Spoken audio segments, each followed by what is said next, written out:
Hola, ¿qué tal? Muy buenas tardes, bienvenidos aquí a la entrevista en el canal 24 Horas. Les voy a hacer una pregunta, sí, a ustedes. Piensen, ¿en qué son ustedes buenos? ¿En qué destacan? Vayan pensándolo, porque seguramente a algunos de ustedes le ha venido rápido a la cabeza, pero a otros lo mismo les está dejando un poco descolocados y no saben exactamente lo que verdaderamente les haría destacar en un grupo, en una empresa, en un deporte. No se preocupen absolutamente por nada, porque durante estos minutos vamos a ir desgranando esos puntos que pueden hacerle a usted llegar a una conclusión en lo que podría destacar. También les vamos a enseñar a cómo manejar a un grupo de gente, al talento, si quien tiene o no talento, y lo más importante, a disfrutar de la compañía de quien se encuentra aquí en estos momentos con nosotros. Muy buenas tardes, Álvaro Merino. Un placer compartir contigo este ratito de conversación. Su currículum, dos líneas de su currículum. Usted trabaja con deportistas y personal de alta dirección de empresas españolas e internacionales, y en el mundo del deporte actualmente es mentor de la Escuela Universitaria del Real Madrid, de la que también fue director hace 4 años, ¿verdad? Sí, ahí vinculando el mundo del deporte y el mundo de la empresa, que tienen tantísimas cosas en común y muchas diferencias. Les preguntaba a nuestros espectadores, según arrancábamos este tiempo de entrevista, por ¿en qué son ellos buenos? Una pregunta que me consta hace usted en sus conferencias y muy poquita gente se atreve a levantar la mano y decir en qué destacan, qué está ocurriendo y cómo puede saber una persona en qué es buena. Bueno, fíjate que el talento lo hemos vinculado siempre a un concepto genético, un don divino, ¿no?, que tenían ciertas personas, ¿no? Y eso a veces es una respuesta muy tranquilizadora, porque dices, bueno, si no lo veo en mí, quizás que no lo tengo, ¿no? Pero de hecho todos tenemos talento para algo. Lo que pasa es que ese talento muchas veces no se estimula, porque desde la escuela, muchas veces tradicionalmente, se nos ha orientado mucho más a arreglar lo que hacemos mal que a entrenar y estimular lo que hacemos bien. Y claro, si mi hijo va mal en una asignatura, yo le pongo un profesor de apoyo, pero si ha sacado la máxima calificación en otra, no. Y desgraciadamente ahí cometemos un error. Y no significa no poner el profesor de apoyo cuando vas mal, ¿no? Significa cuánto tiempo dedicas a arreglar lo que haces mal y cuánto tiempo dedicas a entrenar lo que haces bien. Porque el talento tiene mucho que ver con eso, ¿no? Tiene mucho que ver con estimular una emoción, que es la emoción del aprendizaje, que es la sorpresa. O sea, que podemos decir ahora a nuestros espectadores que, bueno, pues que intenten no intentar constantemente esa lucha por superar, que también en un momento determinado, lo que no sale, y potenciar lo que sale. Y ahí podrán detectar en lo que son buenos y en los que no. Efectivamente, al final lo que van a pagar nuestras facturas son nuestras fortalezas, ¿no? Pero sobre todo alejando el talento de este concepto genético y entendiendo que el talento tiene parte de capacidad, que es innata, tiene mucho de entrenamiento y sobre todo un factor que muchas veces se nos olvida, y es el contexto adecuado. Explique. Sí, pues fíjate, por ejemplo, pongamos el caso de un futbolista, pongamos el caso de Messi. Messi tiene el talento que tiene porque tiene una capacidad innata maravillosa, porque entrena diariamente, pero porque juega en el Barça y juega delantero. Porque si jugara en otro equipo de portero no estaríamos hablando del talento de Messi. Por lo tanto, todas las personas necesitamos un contexto estimulante e incómodo donde podamos retarnos y pueda aflorar ese talento. Esto es digamos, el caldo de cultivo donde el talento puede resurgir, ¿no? Hablando de deportistas, todos estamos sorprendidos con Rafael Nadal. Evidentemente tiene unas condiciones fantásticas desde el punto físico, pero ha demostrado ser un chaval que cuando salta a la pista tiene una cabeza amuebladísima. ¿Cómo se consigue eso? Bueno, fíjate, el tenis además es un deporte muy interesante porque mentalmente es muy complejo. Es de esos pocos deportes en los que tú puedes ir ganando y perdiendo a la vez. Puedes ganar un 7-0, puedes ir perdiendo 4-0 en el siguiente y ganando 30-0 en este juego, ¿no? Entonces tu cabeza está en la derrota y en el acierto constantemente, ¿no? Rafa Nadal gana por su tenis y además él lo dice, ¿no? Pero es verdad que su cabeza acompaña precisamente ese aspecto técnico, ¿no? Y él sobre todo es capaz de desarrollar una competencia que además yo creo que es la competencia del futuro en los entornos en los que vivimos, que es la serenidad. Es mantener la calma en los entornos de alta complejidad. Y esto es un regalo maravilloso, ¿no? El ser capaces de mantener nuestro cerebro tapadito, que decimos nosotros, ¿no? Para ser capaz de acertar en la toma de decisiones, ¿no? Los errores en la toma de decisiones no tienen que ver con falta de capacidad, tienen que ver con la dificultad de mantenerse calmado en esas situaciones. Eso lo podemos trasladar desde la alta competición, Messi, Rafa Nadal, a una persona en su vida cotidiana que tiene que tomar decisiones. ¿En qué pensamos cuando nos encontramos en una situación en la que necesitamos serenidad? ¿Cuál sería nuestro ejercicio mental en ese momento para calmarnos? Fíjate, para mí hay dos claves. La primera siempre es no fijarnos en el resultado, no fijarnos en lo que fantaseamos que puede pasar y centrarnos mucho más en la tarea y sobre todo tirar de una herramienta muy potente que es la confianza. Es decir, la confianza nos habla de que en las situaciones muy complejas agárrate a aquello que sabes hacer bien, aquello que no fallas, ¿no? Esos highlights, ¿no? Esas cosas que sabes que te funcionan siempre, porque eso te ayuda a estar centrado en el momento, ¿no? Y no a que tu cabeza vaya a decir, si fallo entonces, ¿vale? O si cometo este error en esta toma de decisión, luego va a suceder pum, pum, pum, y en ese momento te has ido, ¿no? del presente, te has ido a un futuro incierto que muchas veces nunca va a suceder, ¿no? Cuando haces algo, hablamos por ejemplo del patinaje sobre hielo. Cuando patinas sobre hielo, en décimas de segundo, pones mal el filo, si no, pues que se lo digan a Javier en alguna recepción de algún cuádruple y te vas al suelo. Tienes que en esos momentos solamente contemplar el presente, olvidarte del pasado, incluso olvidarte del futuro. ¿Habría que estar en un plano temporal siempre de presente? Bueno, es que en ese momento de la competición lo que te ocurre muchas veces es que en muchos deportes no puedes pensar. Para pensar hay que hacerlo en el entrenamiento, para poder competir bien hay que entrenar muy bien. Nadie compite al 100% si no entrena al 100%. Entonces, ¿qué es lo que ocurre muchas veces en la élite o en entornos tan complejos? Que lo que controlas es muy poquito, que todo es un factor de...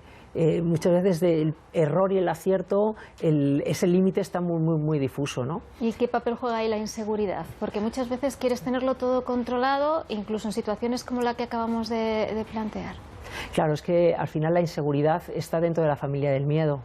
Entonces, un deportista, igual que un profesional, igual que cualquier persona, tiene que aprender a gestionar adecuadamente el miedo. Pero si tu miedo es muy grande, te bloquea. Al final, aprender no es otra cosa que enfrentarte a aquello que te da miedo. Bien, enfrentarte y superarlo. Entonces, manejar ese miedo a través del conocimiento, a través de la confianza o a través de la motivación, son palancas muy potentes para enfrentarte a algo que es complicado. Cuando un deportista, fíjate, cuando la selección española jugó aquella final en la Copa del Mundo de Sudáfrica, ¿no? Lo habían ganado todo, pero ninguno de aquellos 22 jugadores que empezaron habían jugado nunca una final de un campeonato del mundo. ¿Qué es lo que hace que tú te enfrentes con ciertas garantías a esa situación? Básicamente entender para qué lo haces. Esa es la motivación, ¿no? Entender para qué te enfrentas a algo donde lo que controlas es muy pequeñito. En una empresa, una persona que tiene un cargo determinado, ese cargo puede derivar en inseguridad de cara a las personas en las que tiene en su equipo, o al revés, se puede convertir en un tirano por creerse que es el rey. ¿Cómo nivelamos eso? ¿Cómo, por un lado, cómo eres el jefe y debes de comportarte, y por otro lado, qué tiene que hacer un empleado cuando se encuentra con una persona así? Bueno, por la parte del directivo, ¿no? Igual que en el deporte, fíjate, con los deportistas y con el profesional, máxima exigencia. Si estamos en la élite, en cualquier entorno, máxima exigencia. Pero con el ser humano, máxima amabilidad. Nunca pueden ir contrapuestas, tienen que ir siempre a la vez. ¿Bien? Entonces, esto es una cosa que muchas veces a directivos o incluso a profesionales en el mundo del deporte se les olvida. No vale todo en la élite, no vale. Porque hay que saber diferenciar. Es decir, hay una persona que está dando todo, yendo más allá de los límites, ¿no? Para conseguir una medalla. En el mundo de la empresa igual. ¿Qué es lo que ocurre cuando tú como trabajador estás sometido a la presión de lo que tú comentabas, ¿no? De un tirano? El tirano lo que hace es utilizar el miedo para controlar a las personas. Y esto genera deslealtad. En el momento que tú puedes irte, si es que puedes irte, te marchas. Y hay que buscar hacer equipo, ¿no? Primordial para garantizar el éxito. Básico. Y los equipos se construyen sobre la confianza. La confianza es el lubricante que mueve un equipo. ¿Y la empatía? La empatía es uno de los componentes de la inteligencia emocional, y la empatía lo que nos dice es que todos los seres humanos necesitamos conectar con otros para poder hacer una buena intervención, ¿no? Es decir, antes de intervenir hay que conectar. Y lo hacemos muy mal, fíjate, lo hacemos muy mal, y primero con los niños, ¿no? Lo mal que conectamos. Cuando un niño está montando en bici y se cae al suelo, hay veces que el papá lo que hace es cometer un gesto tremendamente irrespetuoso con él, porque enseguida le dice, ya pasó, cariño, no pasa nada, no pasa nada. ¿Y eso es irrespetuoso? ¿Por Claro, qué? porque tú imagínate que te caes de la bici y tu pareja se acerca y te dice, cariño, no pasa nada.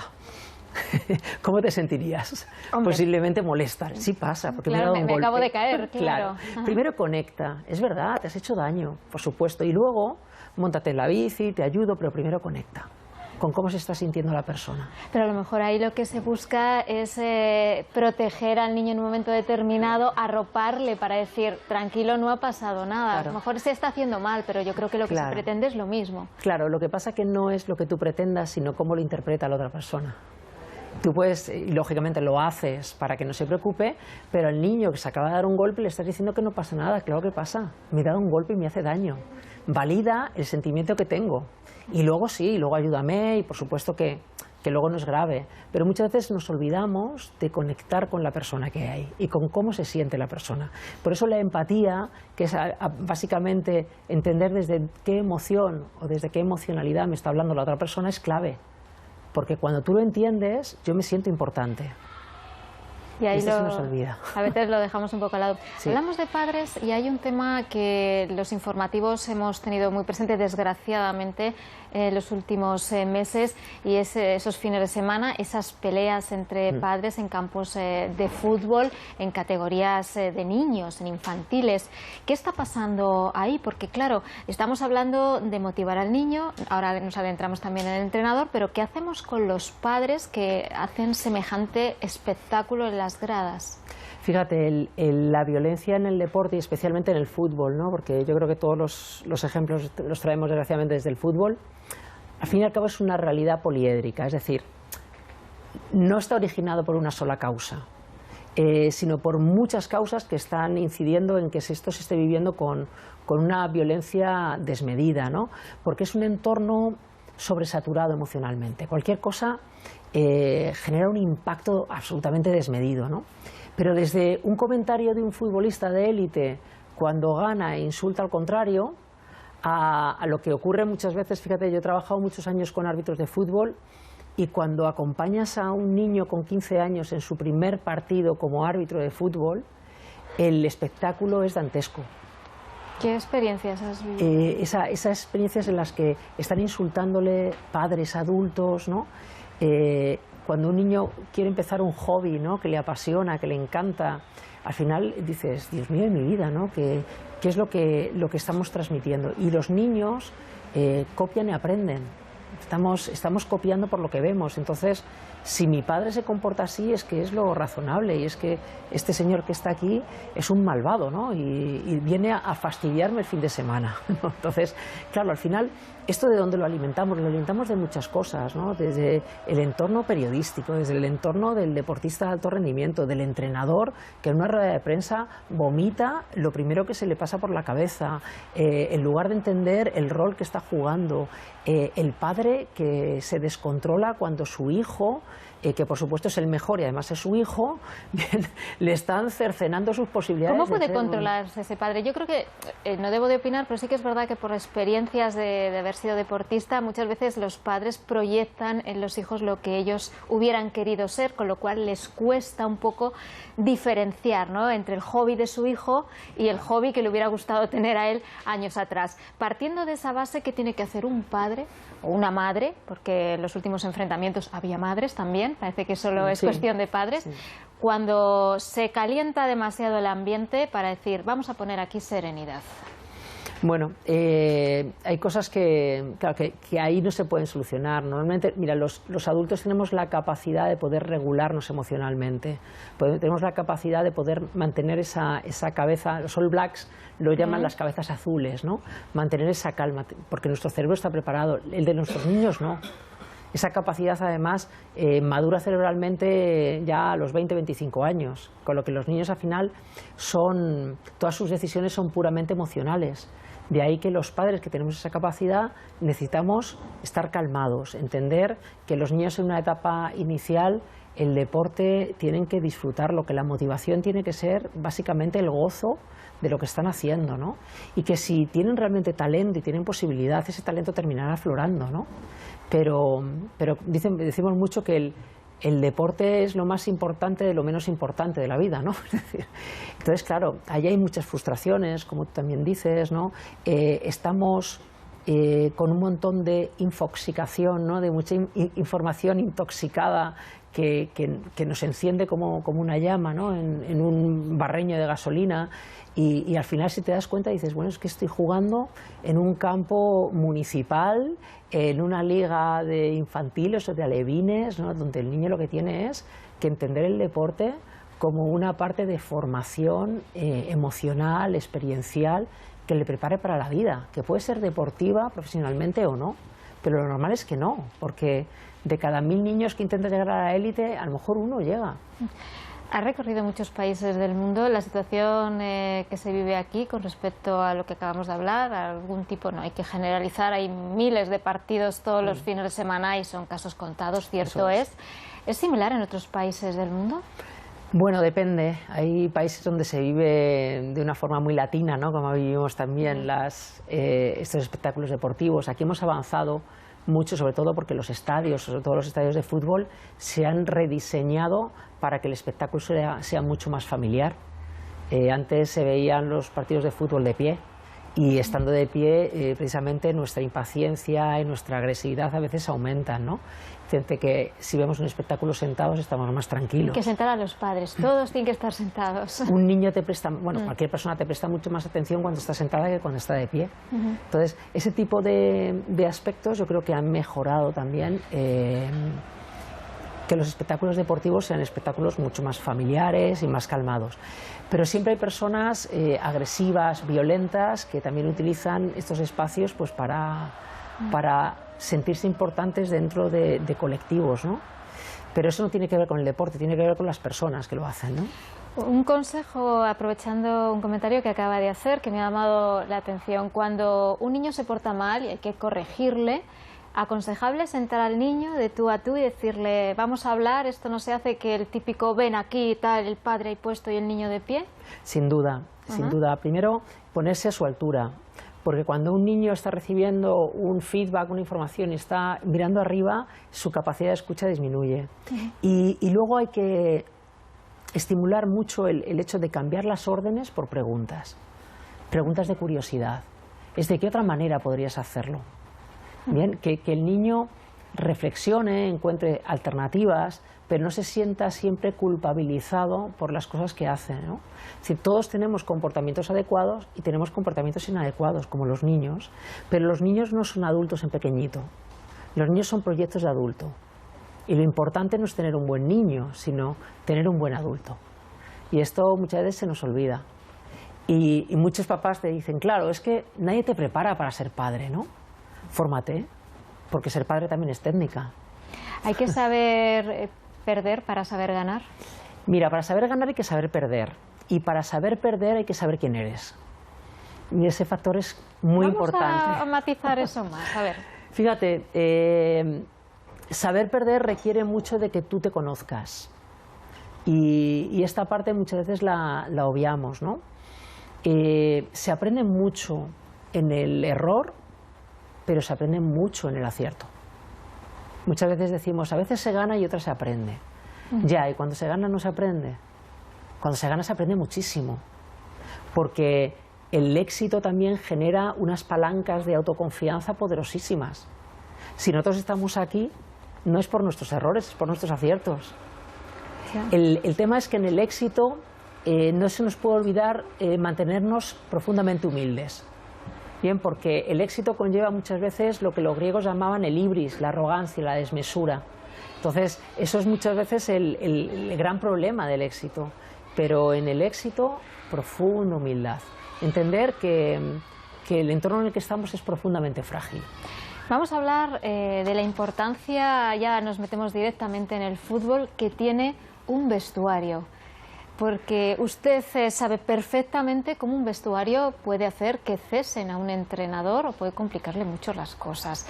¿Cómo se prepara, además de lo técnico y de jugar al fútbol y ganar partidos, cómo se prepara a un entrenador y a un vestuario para afrontar lo que es el día a día de un equipo de fútbol? Bueno, fíjate, la diferencia técnica entre cualquier entrenador de primer nivel es mínima. Todos, todas saben, tienen los mismos conocimientos de vanguardia, utilizan incluso los mismos software para analizar la competición, tienen un equipo profesional detrás de ellos, pero la diferencia está precisamente en el manejo del factor humano, en cómo son capaces de conectar con estos 25 chicos o 25 chicas que tienen una cosa muy curiosa, y es que, fíjate, en el mundo de las empresas nosotros vamos a trabajar todos los días, pero ellos o ellas entrenan toda la semana al más alto nivel y la mitad de ellos no pueden ejercer su profesión el fin de semana. No van convocados, o si van no juegan, solo juegan la mitad o menos de la mitad. Entonces, al final, tú tienes que aprender a manejar la frustración que tiene una persona que está entrenando al más alto nivel y no puede desarrollar su trabajo, ¿no? Y además son activos con una vida muy cortita.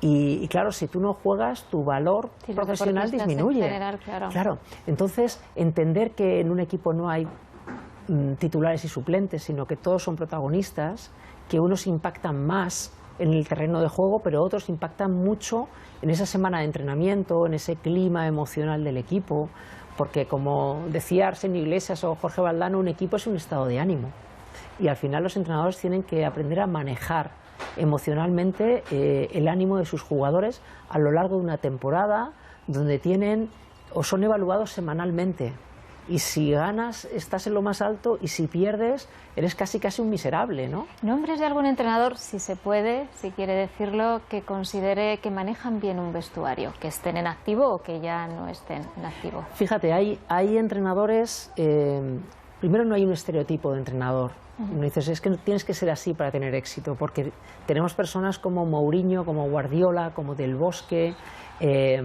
como Simeone, que son modelos muy diferentes y todos tienen éxito. Bien, lo importante es cómo ellos son coherentes con las cosas que dicen y las cosas que hacen, ¿no? Porque un deportista, igual que cualquier persona, escucha lo que su entrenador le dice una vez, después escucha lo que hace. Y si existe un gap entre una cosa y la otra, no hay confianza. Y al final el entrenador, para poder hacer una intervención en un colectivo, tiene que haber trabajado profundamente la confianza. Si no has sido capaz de trabajar la confianza, todo lo que hagas va a ser interpretado como manipulación. Bueno, interesante. ¿Le puedo hacer una pregunta? Por favor.